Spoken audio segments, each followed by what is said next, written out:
So, since you were talking about your qualities and you were earlier describing your son who is 10 years old as a bigger prankster than you, maybe you can share with us, in your interaction with your 10-year-old or your niece or somebody, what are the things that you bring back to work, listening to them and learning from them? I think it's really interesting. Just about last week, I was invited to this. I had to attend one of those parent-teacher meetings, curriculum nights in school. And it's the challenge of the modern parent, right, or modern parenting. When we were growing up, if you had rotten scores on your report card, you just got whacked and your life got sorted. That number achhi nahi hai, tab pad gao. But it's no longer the same, right? Now with kids today, it's the whole conversation of let's talk. Okay, so you're still kind of figuring that out. And I went to this parent teacher meeting and I happened to have this conversation with my son's teacher, who's the language teacher. And I'm like, really, language teacher? He speaks all right. He speaks a lot. Clearly gets that from me. But she just put things in perspective for me. And that's what I kind of took back in a very big way. That how dramatically and fundamentally communication has changed from the time we were growing up to now. I mean, if you think about it, there's just multiple modes and tools and means of communication. When we were growing up, it was primarily the landline, potentially a chit that you threw across the classroom when you saw a pretty girl, or maybe an inland letter or a postcard with her pen pal who you liked somewhere. Versus now, every alternate day, there is a new platform or a social media device or thing which is being invented. Just when you think you figured out Instagram, out comes Snapchat, and there's people doing face swaps and adding filters and becoming puppies and rabbits. When you think you figured that out, there's Periscope. When you think you've cracked that, there's suddenly Wine. So there's just multiple means of communication. One. Two, it's instant.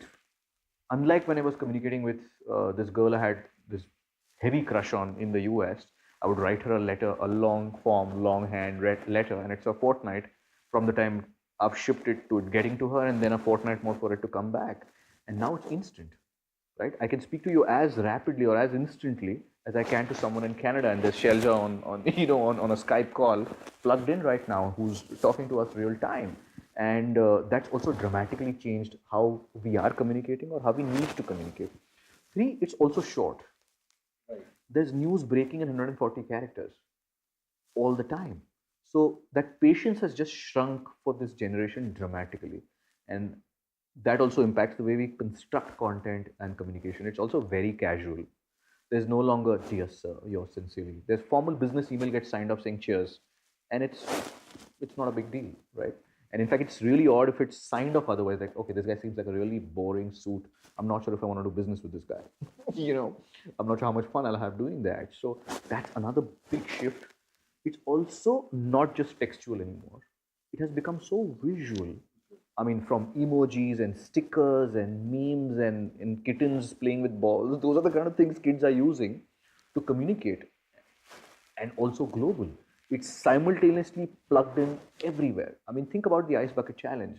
There's people in Bombay, of course, with the lashing rains right now, you don't think there's a water problem, but there's water shortage pretty much everywhere, and there's people talking about the ice bucket challenge, sitting somewhere in a part of Maharashtra where there's no water. So just think about how massively global communication has become, and that's dramatically shifting the way we tell stories, the way we communicate, the way we design marketing. So that became, and that's just something that's taken for granted for young people.